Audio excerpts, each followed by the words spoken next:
Spooky voice telling us we're being recorded. And now we're live. Romina, thank you so much for doing this conversation. I've been excited all week for this. Thank you for coming. Yeah, thank you. It's awesome.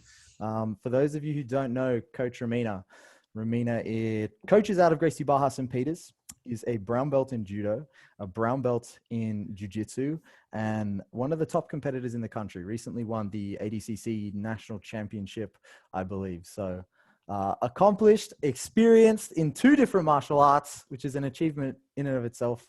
Very good to have you here, Romina. So perhaps, unless there's anything else you want to mention just to show off about your personal history, I'll just start asking you some questions about yourself. Yeah, that's good.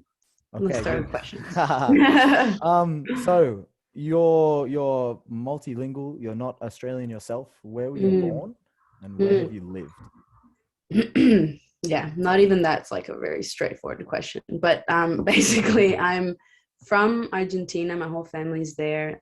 But actually, because of my dad's job, I actually moved almost every 2 years or so to a different country. So he was almost like an expat. He worked for a company, and they made everyone move every few years. And so I've had the opportunity and blessing of living in a few countries, and so that's why that's why I've been able to I guess live in a few different countries, which is really cool, and actually practice, for example, judo in a few different countries. So Spanish, I guess I spoke at home. English was most of my schooling, so mostly American schools, or bilingual between Spanish and English. And then I did my uni in the States, and I started Jujitsu there in Jacksonville in Florida. And then I moved to Australia in 2016 already. Yeah. So it's been like 5 years, 6 years almost. Okay. Yeah. 5-6 years in Australia. In Sydney the whole time? Yeah. Oh, no, actually I was in the first few months I was settling in Kiama. So the first friendly GB face was Marcus. Oh wow. What a spot, what a guy. Yeah, he was nice. I was gonna ask if you'd already started training jiu-jitsu before you came to the country, but you already answered that. But you did start training judo first from when you were a little kid, is that right? Yeah. So I trained judo.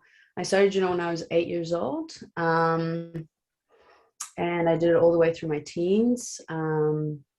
Became a little rebel in my teens. I don't know. Yeah, I just I think whilst I was growing up, I got introduced to it because it's a funny story. My teacher told my mom I had a bit too much energy, and so she was like, "Oh, maybe she should do something like, I don't know, some grappling something." And judo was being offered at the school, and all of my friends were doing it at the time, and for many years they did it with me.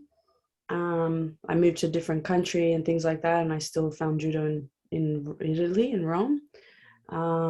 But then it was like my teenage years, and my friends were starting to drop off, as often happens in teenage, even in our programs. I think it's probably one of our smaller ones, I think, just because of that. For sure. But then, and it was, I didn't want to do it anymore. And I think at that point, my parents almost, I always say, they kind of lived vicariously through me. They loved watching, and it's a lot easier to understand than jiu-jitsu, for example. They enjoy watching my judo matches more because it's easier to understand. And then I don't know, I just said, like, I don't want to do it anymore. And that's how I got actually into jiu-jitsu, because jiu-jitsu was my way of doing grappling, but on my own way, my own terms. I was like older as well. I was early 20s, and so I felt like, and then I came back to judo 2 years ago, right? 2 years ago I came back, and I'm glad I did, because I had a pretty dark dark memories of judo, I guess, when I was Before you kind of lost your love for judo, So was still young and still enjoying it. Were you apprehensive when you started judo, or as soon as your parents signed you up, you were like, hell yeah, let's throw some people? Yeah, I think I was lucky because there were girls doing it. Mm, Had I been maybe the only one, maybe it would have been a bit uncomfortable, but not really, because even later when it was in, I think it was New York, I was the only girl, and but at that time I was um like it was higher level, and I was doing competitions and things like that, and um I think that's what drove me more than just like I love doing judo. At mm, the beginning, it was I really just liked my friends, and it was a place to hang out. And then it was, but that's also when I quit because it was just too much. sure. Yeah, Do you before we talk about you quitting more, yeah, do you yeah. have That's any easy. like your fondest memory from competing in judo as a young woman, young girl? Actually, I think the most recent judo nationals was like a big thing for me Mm, because um, well, because of that, because I had like almost the courage to go back, because a lot of people be like, oh, I don't know, it's just like a brown belt especially, like, but I think going back and then looking at it at the time, I was just like, oh, I just need points to get my so in judo, to get your black belt, you need 100 points, mm, accumulate 100 points, which means you have to win matches. You don't have to win tournaments, but you have to win matches. And so, for example, if I'm a brown belt and I verse a brown belt, that's 10 points. If I verse a black belt first degree, it's 15 points. If it's a black belt 2 degrees, it's 20 points. And so that was, I think, like top of mind if you ask me, like, oh, what's my fondest memory. As a kid, I have a few, and it's mostly got to do with my friends, but I think mm. this one was more personal in that it was like facing a lot of uh, I don't know, like childhood fears, I guess, if you will. And then Sure. also, like, you have to, like, it feels like you have to really earn that black belt, like, a lot. Yeah, absolutely.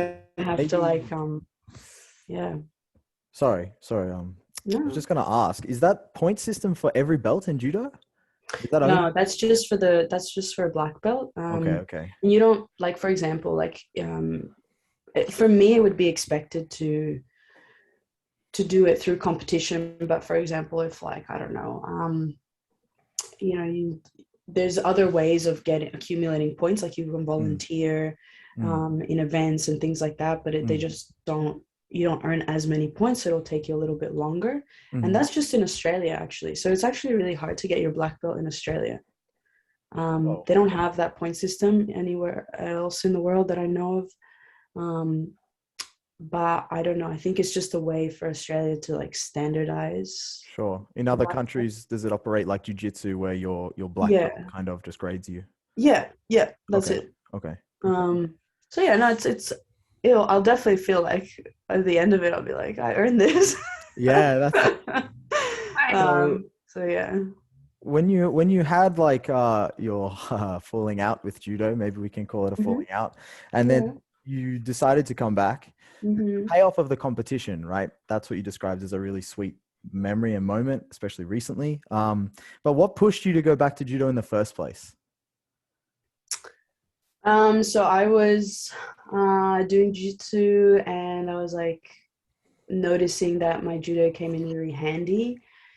Um, but I also was very often, even in competition, like, you would hear the coaches of the other team being like, "Oh, she does judo," and I'm like, "Yeah, but I haven't done it in years." So, but anyway, so it was more like, it was almost like something like almost haunting me, like it was like this. And I thought, okay, well, why don't I just try and find like a judo club that will brush up on some things, like, for me, and it'll come in handy for jiu-jitsu. Mm, And then the more I got in there, I was like, oh, well, I might as well get my black belt. What do I need to do, like, to do that? And then I learned, okay, you need to, like, compete and do all of that.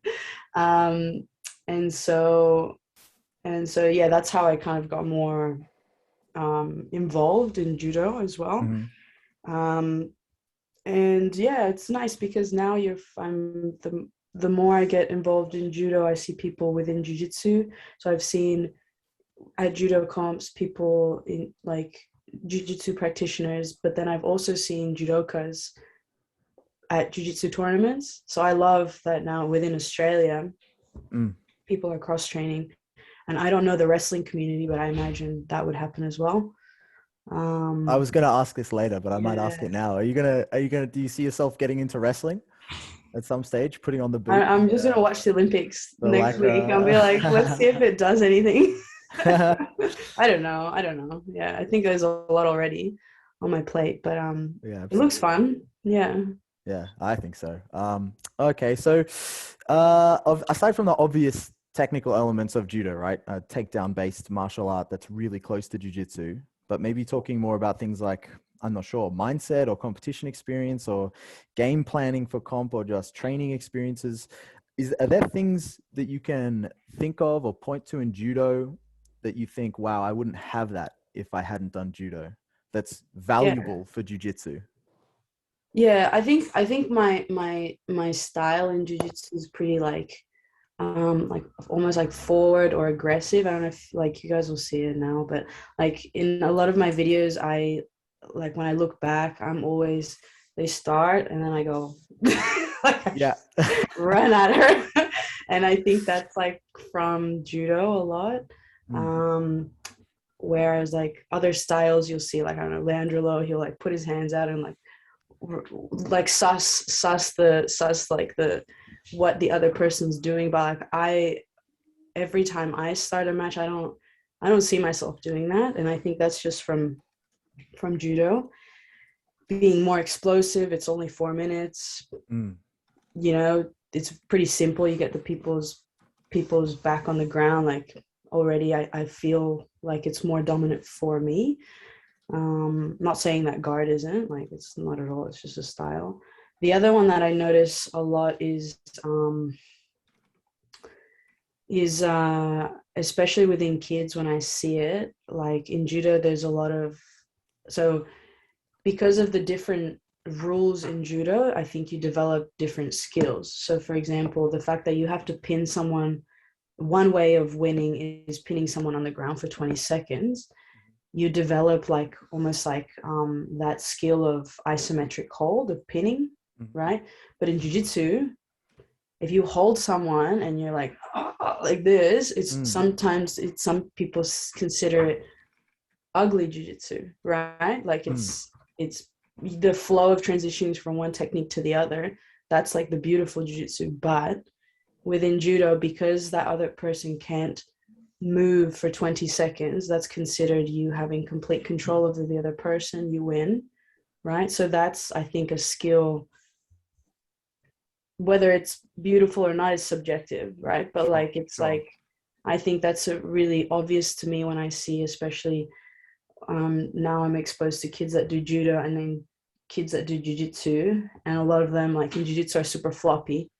All Mm. right, like you put them knees to knees, drive the bus, and someone just like Yeah, and yeah. it's fine. Like it's fine because they don't feel like back on the ground is like the worst thing in the world because there's guard. But I think there's something to be said about that as well. I don't know. Mm. Does that influence how you coach the kids at St. Peter's then? Because I know in my experience, if I Um, see a kid, like, let's say it's Kesagatami, he's just trying yeah, to sit there and pin the other kid, I'll discourage that pretty much for reasons like you've said, not so much to do with beauty, but like you need to be playing flowing jujitsu from the top. How do you try find a middle ground between the two? I think like for example for the kids comp class, I do things like you know, there's drills that you can do, but when they're sparring, I think they have to recognize that if they just pin them like that for 20 seconds, they don't really penalize too much for kids. But if they Mm. develop that habit, then eventually they'll get penalized, and that's not really what you want. Mm. Um, but it's a skill. I think it's like if you can do that as a game, I think that's great. I think it's a playful way of developing that skill.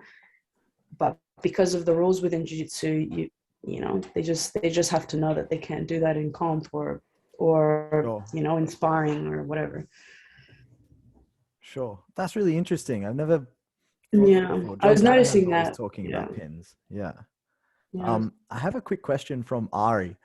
Ari, do you want to unmute yourself and fire it off, or I can ask for you, brother? Yeah. No, I can ask. I'm just curious, Romina. Like you said that you started judo before BJJ. Mm. Was there any like self-inflicted pressure on yourself or from your team to like excel at BJJ with experience already on the mat? Is that something that came up? Yeah, I think it's more self-inflicted, but also when I went to my school in America, where I started, they saw me sparring and things like that for a few weeks, and then they gave me actually a blue belt with one stripe. And the problem with that is like, oh yeah, it's flattering, but at the same time, it can be a double-edged sword in that um, yeah, you have like a lot of transferable skills, but you don't do the triangles quite as well as someone that started jujitsu, or like there's other things that you just, it's not the same, right? It's like um Your hip escapes at that point can't have been super sharp, right?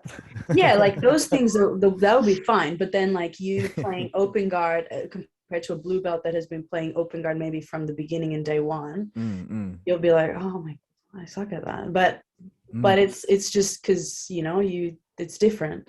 But then eventually, yeah, you catch up. Eventually, it's just, yeah, like anything. Yeah. That's an awesome question, Ari. Thank you, man. Mm. Did that have also, just to follow on from what Ari asked, impacts at competition? Was competition hard if you kind of jumped to blue that fast?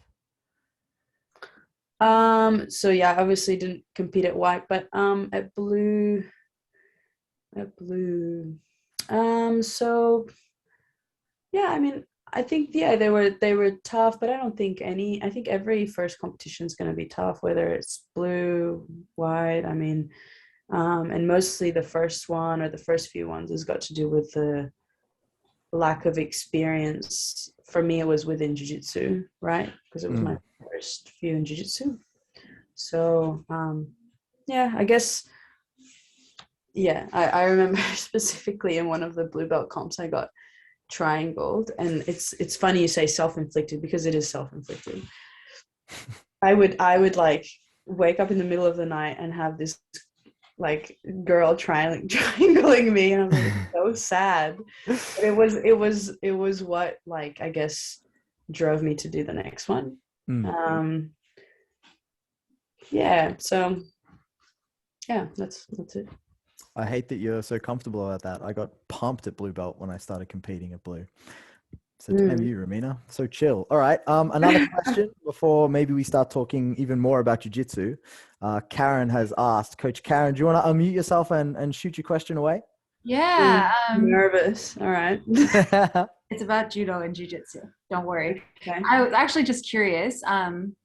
The like misconceptions that judokas have about jujitsu and that jujitsu like players have about judo, and how similar you think the communities are, because I think I don't know, I guess we always refer to like judo as like, oh yeah, the thing that's like jujitsu but on their feet, you know, but it's, you know, but then sometimes they are much faster for subs because they have a shorter amount of time. And so I'm wondering, like, since you've been in both communities, what you think about that, just anything interesting you've picked up.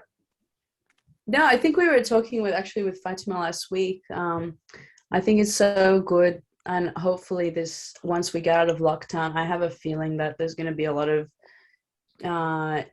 jiu-jitsu people being interested in doing judo because, well, first of all, like, we're actually watching it, and the Olympics are actually favoring, like, with the time zone and everything, everyone's watching it a lot more and can actually see like how good the two mesh. And I think it's always been like, depending on who you ask, some people will be like, oh, judo is like for those like tough guys, like, you know, just slam people on the ground. Like, yeah, it's tough, but like, I think judokas are also quite like scared, or, you know, understand that when they get to the ground, like they drill certain positions a lot more. So like from the turtle position, because that's where they end up a lot in after a failed throw. But then when you start just like almost like for us a no time limit grappling, or like a 6 or 7 minute ground, which they're not used to, it's like it's out of their comfort zone. Like stand up is out of jiu-jitsu's comfort zone. So they're actually super similar. And it's when it's like when siblings are like, oh, we're so different, but they're actually really similar. Yeah, like I think that's why they're so transferable, the skills. Did I answer that, Karen? I don't know if I did. Yeah, no, I wasn't sure if you were gonna say like they think jujitsu people are all like bum scooting, and that's what they say about the marketing. But yeah, no, you answered I that. guess I think a little bit. I'm not gonna lie. Like a little Us. bit, they'll be like, oh, like, you know, stand up. Like, what are you know, what are you doing? But yeah, I remember actually my first judo tournament back. I like the one thing I was caught off guard. I was so scared of being like just like laying on my back, kind of like how everyone's scared about in a jiu-jitsu comp being armbarred in 30 seconds. I was so fixated on like, oh, I'm gonna get like boom, like launched in the air. I got submitted with a clock choke. I was like, what? because the transitions are so fast. They'll practice like the throw and the clock choke right after. So it's like very one motion. Whereas we're like for in jiu-jitsu, it's a lot like boom, throw to the ground. It's like, oh, okay, let's like, okay, this is where we start. Yeah, so Yeah, that's cool. Thank you. for sure. I have a follow-up question with Karen's question, and I hope for an honest answer. Romina, have you ever mocked someone for pulling guard? Who asked that? Oh, that's my question. Have I mocked people for pulling guard? Yes, as a judo fighter. If they do it all the time, like it's if they do it all the time, like unless it's like, okay, it's their game, like, but I respect people that like I know love to play guard, and I do this thing at the gym where like everyone sits down and like I stay standing up and we laugh. We have a little laugh because they know what I'm trying to tell them. Like, stand up. And so, yeah, I don't know. Like, I think it's just, you also have to practice pulling guard, because I have this thing where like, I'm also training because of the jiu-jitsu rules. You can also like, cup the foot or pick or tap the foot, and it's a takedown. So already with us starting both on the ground, you're assuming that we are 0-0. I don't know. And again, my brain is like super hardwired for competition. Not everyone is like that.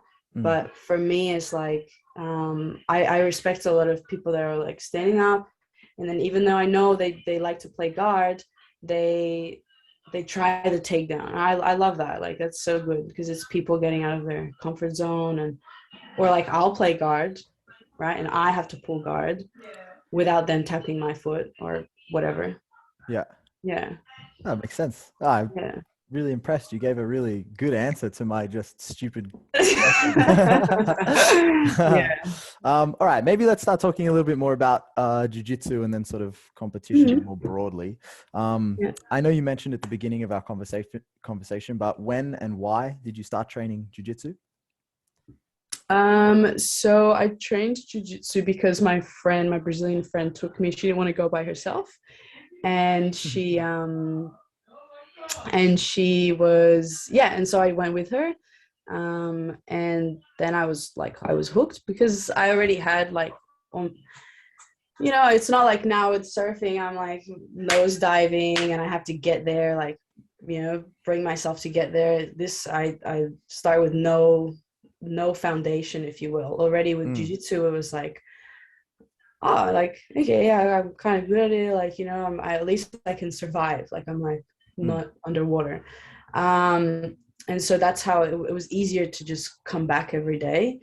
Um, and yeah, so that's kind of how I started. And then I think just competition was just like a natural progression for me. I think I don't know, I've always competed in sports. So, yeah. Natural competitor. Maybe just quickly, I'm sorry, Amar, I didn't see your question before, buddy, but Amar has a question. How would you compare Jiu-Jitsu to Judo for self-defense? If I ever want to laugh, I try hip throw. Sorry, I read this. Yeah, what did you say? Sorry. How would you compare Jiu-Jitsu to Judo for self-defense?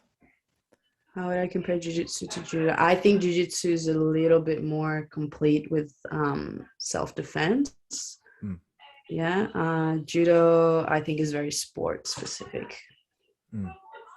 I can't imagine. Yeah, you can do a hip throw, but like Jiu-Jitsu, like you actually within our within our GB1 program, we always envision that. Like we're like, oh, and that's how you get introduced to Jiu-Jitsu as well.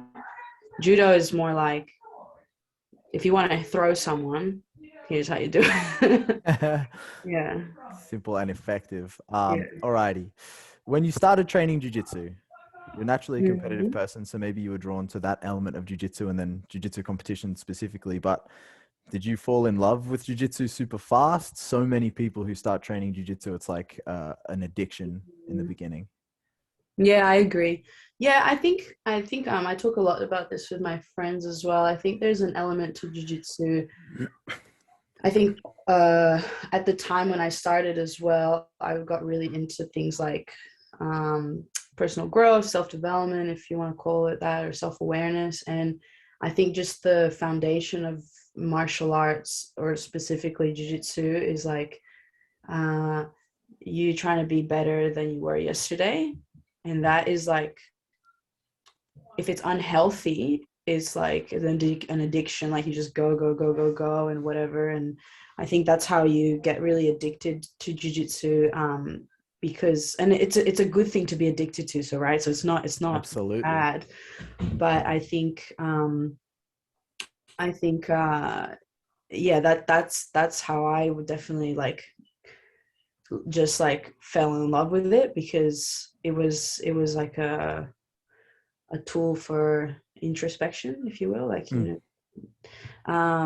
so that's how I got hooked, for sure. And then the competition side, but competition is also like an experience in and of itself to get to know yourself, right? Yes. Like, Yeah. like who are you when you're scared? Like who are you? What do you do when you're scared? Like when the things chips are like that. down. Yeah. Yeah. So same thing, like if I think we build it a lot in our heads. I'm thankful to have done competitions outside of these sports, because it like, it's just that, it's just like a competition, it's just that experience. Because same thing here, sorry I keep bringing up surfing, but right now it's like really it's really like You said you didn't want to talk about surfing, Romina. I know, but it's right now it's like in my life. And so it's like, it's very similar in that, like when a huge wave is like about to crash on you, do you like, you have like two options. Like you either like stay there and you freeze, right, and it's going to crash on you, or you paddle so it doesn't crash on you. So or you just take it, and some days you take it and some days you like make it out. But I think that's like an experience, like when you go to competition and then some days you just like poop your pants. Okay, that's fine. Like, that's experience number one. Moving on. Experience number two might be like, okay, I kind of know what I can expect now, and like now I can start to, maybe think about what I'm gonna do, and you just get better at it. So yeah. I don't want to cut you off talking about competition. I know competition's important to you and you have a lot of thoughts on the matter, but maybe just quickly before we talk more about competition, ask you some more questions about jiu-jitsu. And not sure if I asked this about judo, but what has been your hardest experience when it comes to Brazilian jiu-jitsu, whether it's on the mats training or maybe it is competition? The hardest experience in Jiu-Jitsu. I think I'm not sure what you mean by hard, but I guess I like the whole it's hard and then you overcome it, if that makes sense. Like, so for me, it was hard to know that, for example, like at the beginning of the year, I versed a black belt. So Mary from yeah, she was a black belt. She was a little bit heavier division, and yeah, I knew it was going to be hard, but I think that's kind of like why you do it a lot of the time. I think there's Will Smith said this, and it was like, on the other side of fear is like the best things in life, and that really sticks with me for some reason. And so I just try and convince myself that it'll be worthwhile, you know. Yeah. Okay. Have you had any experiences with jiu-jitsu that are kind of, I don't know, reminiscent of when you were having a difficult time with judo? Or not so much? Maybe you're more, I mean, you're no longer a teenage girl. No, I think, yeah, I think with it, with judo, it was more like I did things that I didn't want to do. Like, for example, I didn't want to compete at one point, even though like I was winning and things like that. I just didn't enjoy it. But now I'm able to make my own decisions. Like, there's no parents telling me what to do. So no, I enjoy it more for that, I think. Yeah. So it really was just teenage angst with judo. Yeah, I think so. Because even now, no one's telling me, but I'm still doing that, but it's on my own terms. Sure. Yeah. Sure. No, I agree. Alrighty, one more question before we talk about competition. Well, I don't know. I don't want to upset you or anyone listening to answer this question, but do you feel more drawn towards judo or jiu-jitsu if you had to pick one? Nah.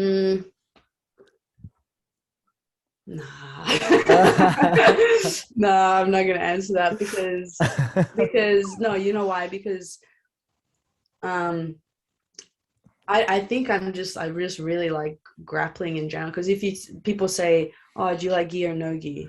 I like them both.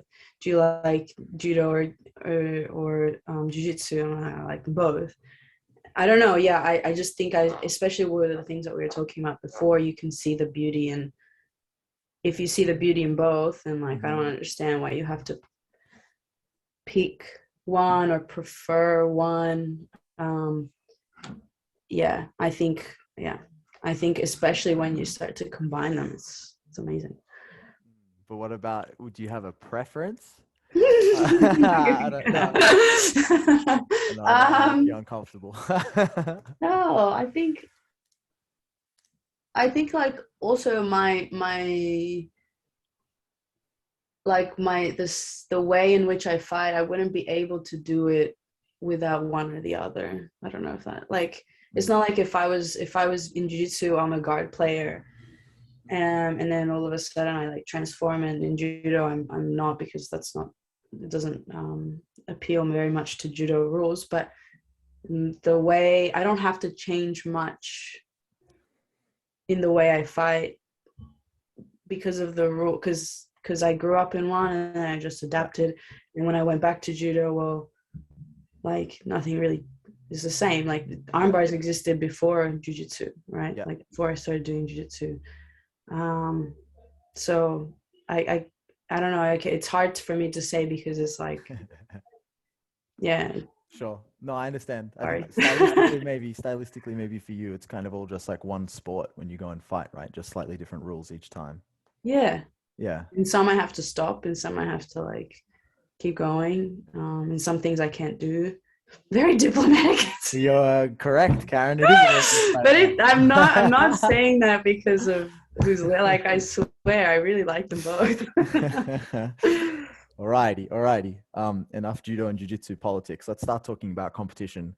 I think we can assume for all these questions that it doesn't matter which sport we're talking about, maybe, unless you think I'm wrong. When it comes to competition, how do I want to start? Okay, what attracted you to competition in the first place? Do you think it's just part of your personality? Yeah. Yeah, I think it is. I don't know. I think in as an adult, let's say in Jiu-Jitsu, it was more because I was seeing that like a lot of people in the room that were really quite skilled. I thought, oh, well, they all have that in common, and I think there is. It's not necessary, but I think there's often you can notice the skill level in people that do compete, and those that don't. That's just like an opinion or a theme that I've noticed. I encourage it for a lot of reasons. One, because like we were saying before, it's a way to get to know yourself, but also because of the skill component. I think it's kind of obvious who does and who doesn't. And that was my goal at the beginning. It was just, I just wanted to be good at jiu-jitsu. And so I thought that was one way of doing it. I was noticing some of the ambassadors as well, that they were, competing all the time. At the time, it was Panda and Ruby. Yeah, I just really liked them as people. And they were like, you should do it. I'm like, okay. Yeah. So you're a competitive person. You wanted to get better at jiu-jitsu. And I don't know, maybe you experienced this in judo. I'm not sure. You described earlier in our conversation that jiu-jitsu competition is more than just the sport of competition. It's a powerful tool for, challenging and changing yourself. When did that penny drop with jiu-jitsu, or had you already felt that with judo? I think they're both martial arts, right? That have that commonality, but like when I came into jiu-jitsu, I was more mature, and I realized all the connections between learnings on and off the mats. A lot, like simple concepts. When you're on bottom side control, don't give up, like all those things, like the corny things that someone will say, like those are things that stayed in my mind that I loved that about jiu-jitsu from the beginning. But I don't remember having that in judo, but I think that's because I was younger. Sure. Right? So that's why I really liked jiu-jitsu from the beginning. Okay. And are these same set of motivations we've talked about now, like your competitive nature, desire to just get better at the sport, and self-development, they're the same things that motivate you at competition now? Or is it more of one, less of the other, or something we haven't discussed? Yeah, I mean, right now it's hard because of the lockdown and things like this. Yeah, no. So I guess, admittedly, right now it is a time for not just me. I think everyone is kind of like rewiring, or in a way making a pause and seeing what it is that like motivates us and things like that. But definitely over the last like let's say year and a half, it was, I guess the whole compass was to as a young adult was always to live off of a passion. And for me, I found that jiu-jitsu was that passion or that calling. And to do that, oftentimes you need to be good at it, right? Like you need to be good at your profession, whatever you pick. For me, I picked jiu-jitsu, but I never was of the personality to like fast things. Like I always wanted to be really good at it. And I think competition was a way for me to know that I was doing that I was advancing, that I was becoming better at it. Because it's hard sometimes in the gym. I think we always talk about this being, lighter, female, blah, blah, blah, to put on a fair marker for yourself. You're often fighting with people that are like either more at the time definitely more experienced, heavier, and this and that, and you're constantly judging yourself. So for me, the minute someone said, I think I can't remember which jiu-jitsu athlete said to me that competition is one of the fairest things that you can is the fairest fight you'll ever have, because the same gender, same weight, same level. So it's like fighting yourself. Whereas in the gym, it's not that case. So like that was like also really cool to think about. Like, oh yeah, actually it's like it's like fighting myself. It's like it's probably not as hard as I do every day, right? So that was also something that that pushed me. Okay. Alrighty. One last question before we have a special treat. Some of the viewers may not be aware we're having this evening. If you were going to give some advice to a brand new jiu-jitsu student, whether or not it relates to competition, that's up to you. What would that piece of advice be? You can take a second.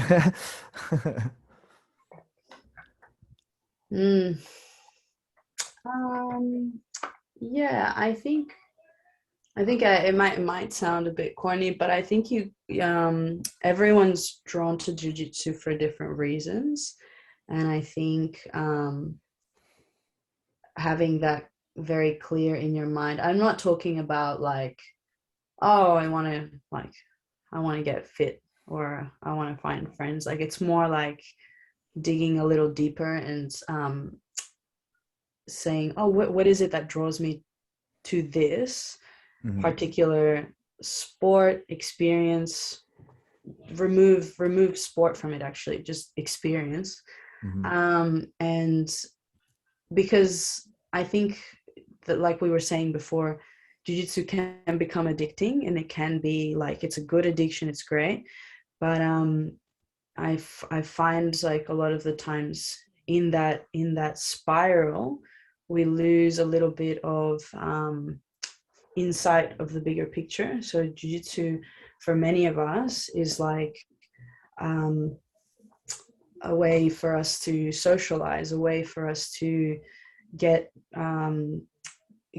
obviously our adrenaline and sport pumping. But I think sometimes, like a lot of us do, well, not me, but I actually find it really fascinating that everyone has like families, jobs, jiu-jitsu and this and that. And when you start jiu-jitsu, it becomes like so important in your life because it's so awesome that then you might lose sight of everything else, right? And I actually find it really cool, some stories in my gym, that there's people that do all of that. Like they're business owners, they're jiu-jitsu athletes, they have 3 kids and they all train jiu-jitsu. I think that's amazing. Like what I like, not to like, I have to focus on the craft and like that's it. Whereas Jiu-jitsu like, and surfing. yeah, you know, like there's so many really cool people within our gym that so I guess I don't know if it's advice, but like for me lately it's been really awesome to recognize and remind that whilst we love jiu-jitsu, and I think it's an amazing thing that we can take throughout our journey and keep at it when it gets hard, all that good stuff, it's really important to know like its place within your bigger picture, right? So that to me also helps, like in competition when you're like scared. It's like it's just an experience. I still have like a family that loves me, I still have a job, I still have a roof over my head. Like doesn't, you know, For sure. So because it everyone gets addicted. It's I don't know what it is about it, but it happens. Yeah, It's true. It's like crack. Yeah. Wow. That was a beautiful answer to my shockingly vague question. Alrighty. Well, I think what we're going to do now, folks, is we're going to break down some of Romina's competition. And then after that, we'll have the question time. I think, of course, while the video is running, I still have the chat open. If you have a question about a particular technique Romina has done or anything along those lines, just drop it in. But otherwise, let me see if I can just set this up properly. Sorry. You're Sorry. right. Yeah. This one here. Alrighty. Everyone should now be able to see my VLC player. How do I full screen? I don't think this is judo. I don't think you. That's okay. Yeah. I think for many people, the judo side of you is probably the side they might understand the least, right? Oh yeah, no, I just Jiu-Jitsu personality. Yeah, No, it's interesting. I like how everyone's really into judo at the moment. It's kind of cool. Especially during the Olympics. How good. How good. Yeah, it's good. Alrighty. Alrighty, let's do it. I don't know if perhaps you want to hit us with some running commentary about Sure. where So this was judo nationals. Yeah, so they progressively got more difficult. The idea for me to do judo nationals was I just needed fights under my belt to accumulate points. Mm. That's all I was trying to do. And yeah, it was that day was cool. That's cool. Yeah. Alrighty, let's go. Ready? Watch this. The ref says go, and Romina just runs at the other girl. True to form. Who was that fighter that we were watching? Clem Kate from Canada. Yeah. Yeah. Reminiscent of the great Clem Kate. So there's no points for the takedown because her back didn't touch the ground. But the Beautiful Jujutsu was there. So the problem with me going really forward is this can happen. So she went in for a good timing, not the form, but she goes in for, so just stop there for a sec. So I've often gotten caught in judo where, because I go like forward, if they just drop so nagi, like drop and go underneath, I go flying. So that's just something to note if you're ever like that, like very forward, and someone notices, you can get thrown like that as well. So she set the perfect trap for your style. She just didn't execute it properly. Yeah. And then you took the poor girls back. Beautiful transition to the bow and arrow choke. Yeah. Hell yeah. Which is why people in jiu-jitsu don't give their back, actually, or don't like to. Yeah. Okay, fair enough. This was a really tough fight. She's taller than me, and she has this over grip, and I could not get it off. You just pull guard, Romina? It was a tiny.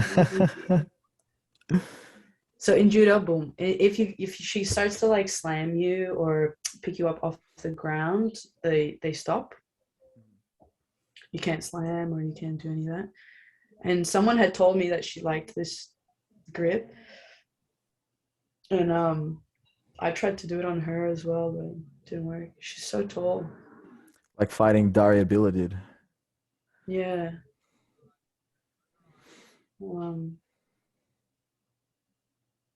Oh yes, the New South Wales coach was saying, don't try and catch her hand with one. He was looking at me like, 2 hands. He looked at me, use both your hands.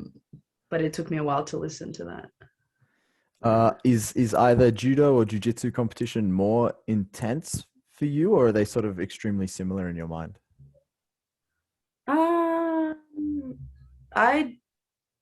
I think with judo, I find I have a little bit more, I don't know if it's anxiety, but like it's a little bit less forgiving with, it's all over. It can be all over with you falling on your back.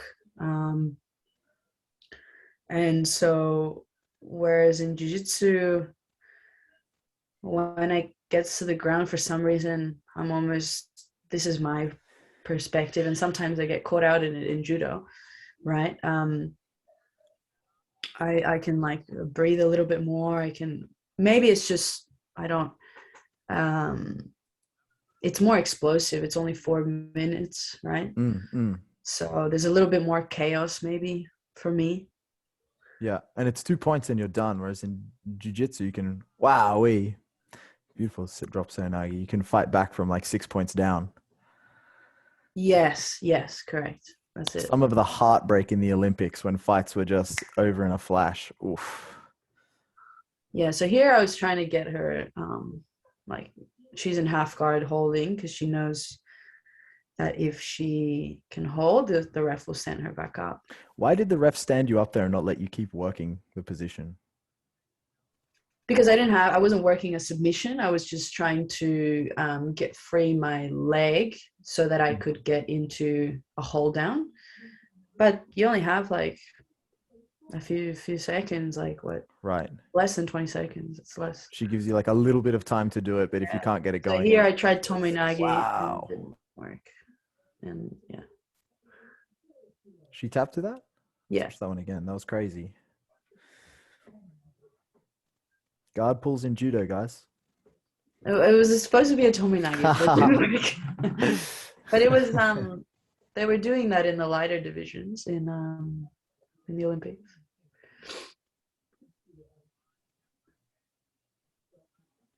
Yeah.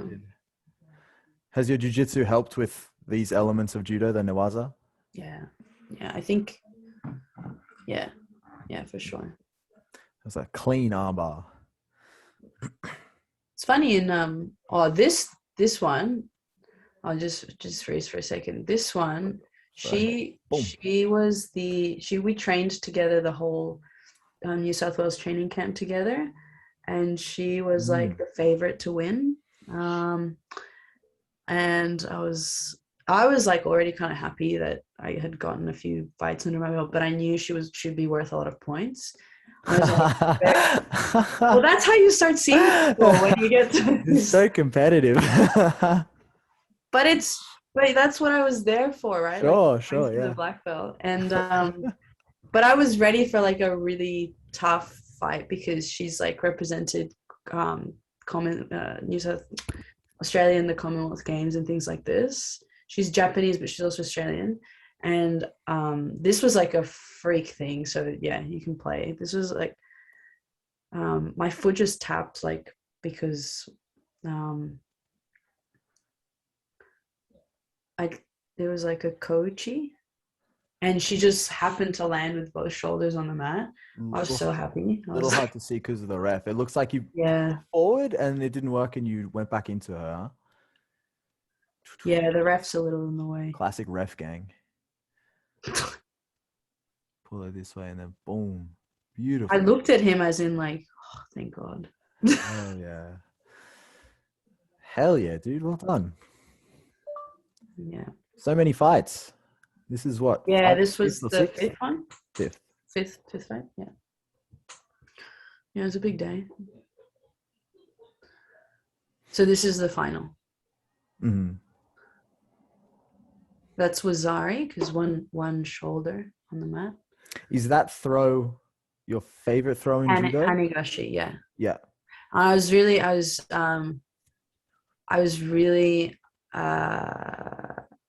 really wanted to win with judo as well because I remember her coach being like, she does newaza. I'm like, all right. Watch this. So here I almost get thrown, which was that didn't score just there? No, because my elbow. So if my elbow is tucked in like this, then my shoulder. But if my my elbow is tucked out, then the wazari doesn't count. Because it's like not really the shoulder. But if it's like this, then yeah,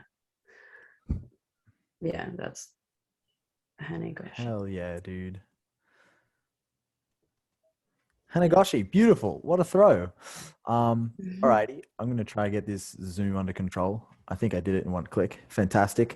Alrighty, Romina, you've been terrific. Some fantastic answers, even to, really broad questions. So thank you so much for your time. My friends who are listening, if you have any burning questions before you go eat your dinner, now's the time to drop them into chat.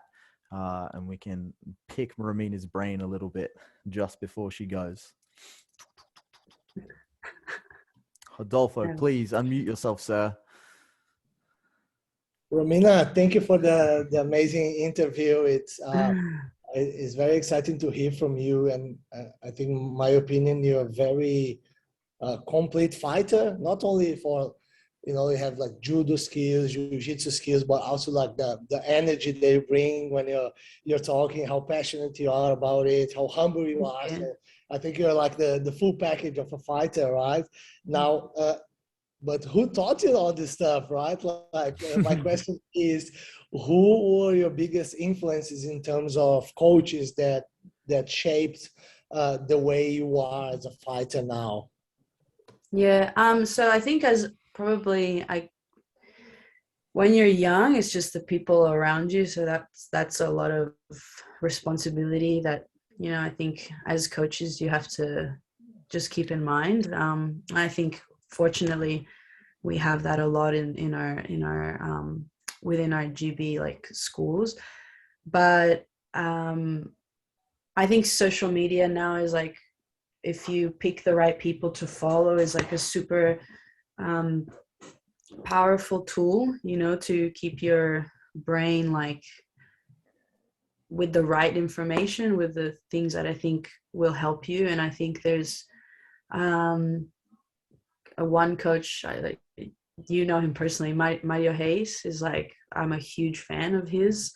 So, and he's like very spiritual and very like complete like that. So I often follow him. I follow a lot Kendall. Kendall's really also a very complete person in that sense, complete fighter. There's also a girl that's really upcoming, and I see myself a lot in her, which is Anna Rodriguez. She's actually in my same division, and she's like, I don't know, I just like very similar personality. But they all have the same themes, and we talked a little bit about it on Thursday with GB Sydney. Like they train like 4 main areas.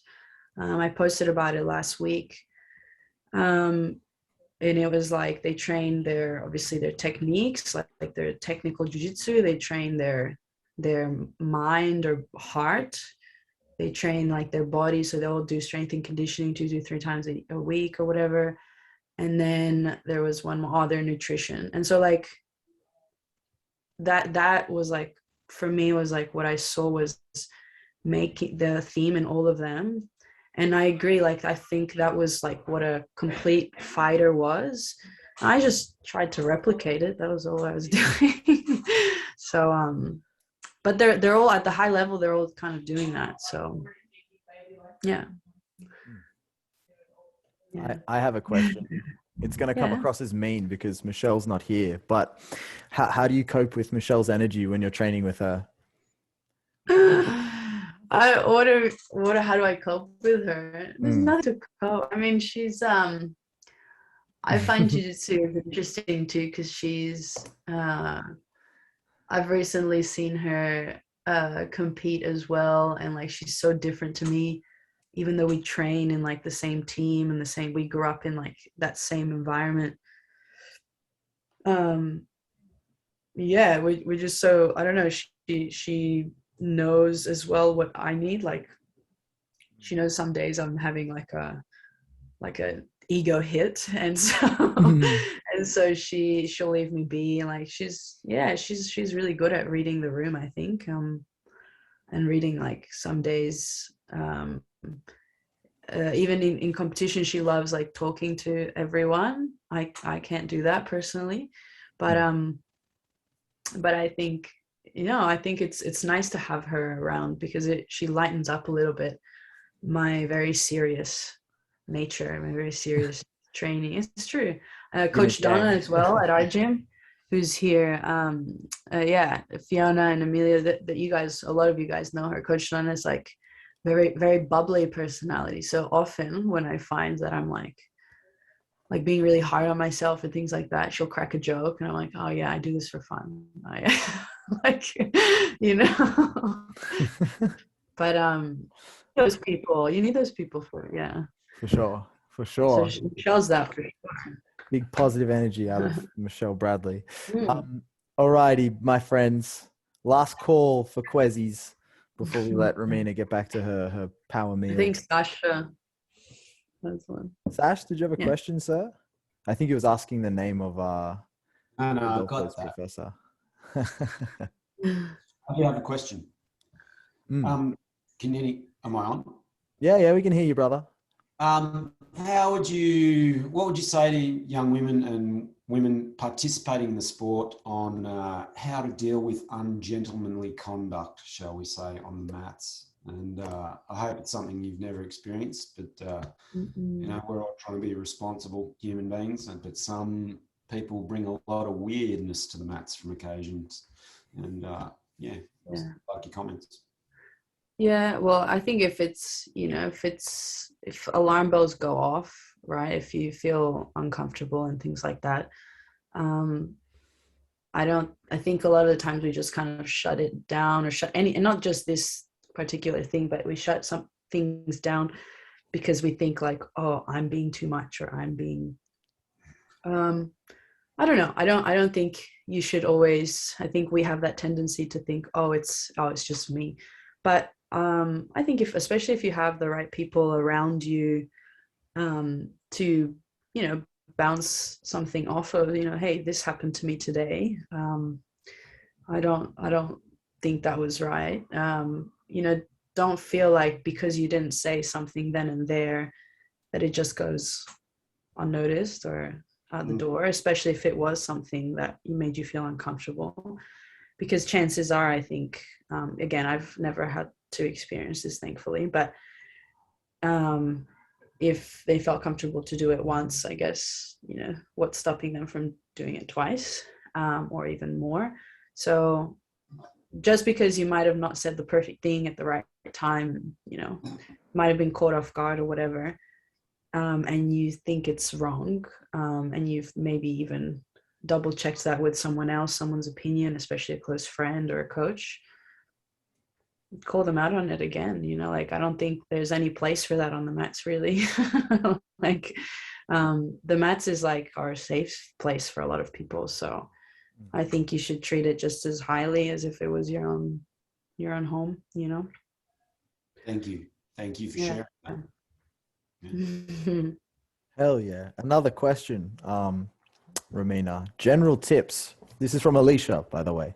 General tips for women who are new to jiu-jitsu. Brand new to jiu-jitsu. I think we were saying, I think people will ask you like again and again, like, how did you start jiu-jitsu? Why did you start jiu-jitsu? And this and that. And I think we get like, there's like the answer that we tell people like quickly, but then make sure like for yourself, like why it is you're doing it. I think I'm just really, I like deep conversations. So so it's kind of like, I think because those things are then things that stay with you when things get really tough, because jiu-jitsu puts you on purpose in uncomfortable situations, and so it's very easy on the hard days to just be like, okay, like, and that's how people quit, because they just can't take the bad days. And so and that's not just jiu-jitsu, that's almost anything. Make sure like why you're going, because there's going to be the good days and the bad days, and I know you've probably heard that before, but it rings true every time I think that you do something new, like surfing. No, I'm just kidding. No, but I'm just, like it can be, you can replace it with anything, jiu-jitsu, surfing, other things. Like it'll always be like, why are you doing it? If the why isn't strong enough, or the why isn't like strong enough for you to put, then you're gonna quit. So make sure like also like the gym is relatively easy to get to. It doesn't have to be close to your gym, but like close to your home, but within your commute, because you want to make it easy to get there, right? Sometimes if you pick a gym that's very far, the best gym for you is the one that you're going to get to, like, or easy to get to. So I hope that answers. Terrific. What's your why for surfing then? And don't give us the shallow answer.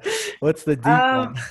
Okay, so obviously I'm really in Judo and Jujitsu have a lot of responsibilities tied to me at the moment. Like I'm a coach, it's my career, and blah blah blah. So I think I was just trying to find something that I would like to do. And like I would just for pleasure. Like I don't want to